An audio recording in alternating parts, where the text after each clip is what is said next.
हाँ, तो ये हमारा दूसरा लेक्चर है ट्रिग्नोमेट्रिक रेशियोज़ का। ये सीरीज़ चल रही है class 10th trigonometry for CBSE students, ठीक है। तो फर्स्ट वीडियो में हम लोगों ने बता दिया कि ट्रिग्नोमेट्रिक रेशियोज़ क्या होते हैं, ट्रिग्नोमेट्री क्या होती है, trigonometry sine theta cos theta जितने भी रेशियो होते हैं वो उस पर एक बेस्ड क्वेश्चन करा दिया। इस वीडियो में हम लोग और कंटिन्यू करते हुए और क्वेश्चंस करेंगे। ओके, तो सबसे पहले क्या दिया हुआ है कि tan a is equal to √3 दिया हुआ है। ये क्वेश्चन है कि tan a का √3 हुआ है तो हमको क्या करना है, find all the other trigonometric ratios, ठीक है। Find all other trigonometric ratios, हमको क्या करना है कि सारे अदर ट्रिग्नोमेट्रिक रेशियोज़ को निकालना है। ट्रिग्नोमेट्रिक रेशियोज़ का मतलब हो गया sign A, cos A, tan ए, इन सबको कॉट ए सॉरी सेक ए, इन सबको निकालना है, ठीक है। तो देखो, जो मैंने इससे पहले वीडियो में, अगर आपने पहले वीडियो नहीं देखा है तो उसको पहले आप देख कर आइए, तभी आपको ये वीडियो समझ में आएगा, ठीक है। देखो, तो हम लोगों को क्या दिया वो tan इज इक्वल टू √3 है। तो अब यहाँ पे क्या करेंगे कि सबसे पहले एक राइट एंगल ट्रायंगल बनाएंगे। इसको हम लोग मानेंगे एंगल ए, ठीक है, ए, ओके, ए बी सी, ठीक है। अब हमें दिया हुआ, अब हम लोगों ने ट्रिग्नोमेट्रिक रेशियोज़ में ये पढ़ चुके हैं कि tan थीटा क्या होता है। tan थीटा हम लोगों ने पढ़ा था होता है परपेंडिकुलर बाई बेस, ये पढ़ा था। tan थीटा होता है परपेंडिकुलर बाई बेस, और यहाँ पे tan थीटा क्या दिया हुआ है, tan थीटा दिया हुआ है, सॉरी tan a दिया हुआ है √3/1, नीचे कुछ नहीं दिया था इसलिए मैंने 1 लिख दिया, ठीक है। इसका मतलब यहाँ पर दिया हुआ है कि tan a क्या है, √3/1, ये गिवन है, ठीक है। तो अभी हमें पता है कि tan थीटा क्या होता है, परपेंडिकुलर बाई बेस, तो परपेंडिकुलर की जगह यहाँ पे हम लोग लिख देंगे √3 और बेस की जगह लिख देंगे 1। अब मुझे इस क्वेश्चन में बताने की जरूरत नहीं कि परपेंडिकुलर क्या बेस क्या, इससे पहले वाले वीडियो में मैं बता चुका हूँ कि परपेंडिकुलर क्या होता है। देखो, एंगल ए था तो ए के जस्ट अपोजिट परपेंडिकुलर होगा और उसके जस्ट जो लगा हुआ जो साइड होती है वो बेस होती है, और ये जो होता है स्लैंट हाइट, ये हमेशा स्लैंट हाइट रहती है, ठीक है। अब हम लोग क्या करेंगे, अब हम लोगों ने पता था फर्स्ट वीडियो में हम लोगों ने देखा था कि अब तीसरी साइड निकालेंगे। तीसरी साइड हम लोग पाइथागोरस थ्योरम से निकालेंगे, ओके। तो हमें पता है कि AC² is equal to BC² plus AB², ये होता है ये बाई PGT हम लोग जानते हैं पाइथागोरस थ्योरम, ये तो पता ही होगा, क्लास 7th में होती है। तो अब AC² क्या होगा, AC² होगा BC² मतलब √3 का square that is 3 plus AB का स्क्वायर दैट इज़ 1, तो AC² क्या हो गया 4, तो AC आ गया आपका 2, ओके। देखो, क्योंकि ये साइड है इसलिए हमेशा प्लस आएगा, प्लस माइनस 2 नहीं आएगा, ठीक है।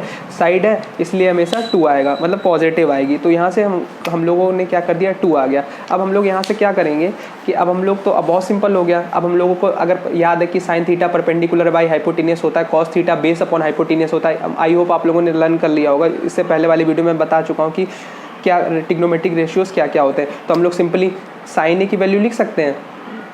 साइन ए क्या होगा, साइन ए होगा परपेंडिकुलर बाई हाइपोटेनियस। परपेंडिकुलर क्या है √3 और हाइपोटेनियस क्या है 2, और कॉस ए क्या है बेस बाई हाइपोटेनियस, बेस 1 है और हाइपोटेनियस क्या है 2, और tan ए क्या है, tan ए तो देखिए √3/1, ठीक है, ये तो गिवन ही था। उसके बाद देखो, उसके बाद हम लोग को ये 3 लिखने होते हैं। उसके बाद हमें पता है कि साइन जो होता है वो कोसेक का अपोजिट होता है, रेसिप्रोकल होता है। तो कोसेक क्या होगा 2/√3, जो साइन होता है साइन √3/2 था तो कोसेक 2/√3 होगा। उसके बाद सेक क्या होगा 1/2, उसके बाद होगा कॉट ए होगा 1/√3, ठीक है, सिंपल था।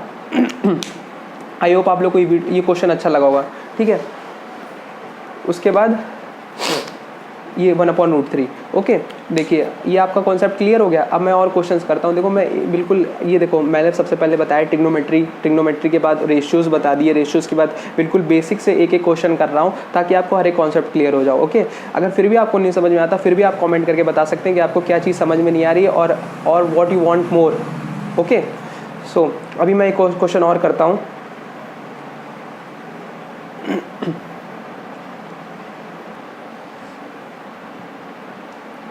ठीक है, देखो, हम ये क्वेश्चन है, if 3 tan theta is equal to 4, if 3 tan theta is equal to 4, तो हमको इसकी वैल्यू निकालनी है 3 sin theta plus 2 cos theta, 3 sin theta minus 2 cos theta. देखो, कुछ अलग नहीं है। अभी अगर आप लोगों ने पहले वीडियो फॉलो किया ना तो आप एक बार में इस क्वेश्चन को कर सकते हैं, ठीक है। तो हम लोग यहाँ से क्या करेंगे, हम लोग स्टार्ट करते हैं क्वेश्चन। तो देखो, 3 tan theta is equal to 4 है तो हम tan थीटा 4/3 लिख सकते हैं, ठीक है। अब हम लोग क्या करेंगे, सिंपली एक राइट एंगल ट्रायंगल बनाएंगे। राइट एंगल ट्रायंगल बनाया, अब देखो इस एंगल को थीटा माना तो tan थीटा क्या होता है perpendicular by base, tan theta होता है परपेंडिकुलर बाई बेस, तो 4 और 3 परपेंडिकुलर, ये तो परपेंडिकुलर था, ये बेस था, ठीक है। अब यहाँ से हम लोग क्या कर सकते हैं, इस पाइथागोरस थ्योरम जब लगाओगे आप लोग तो ये साइड आ जाएगी 5, ठीक है।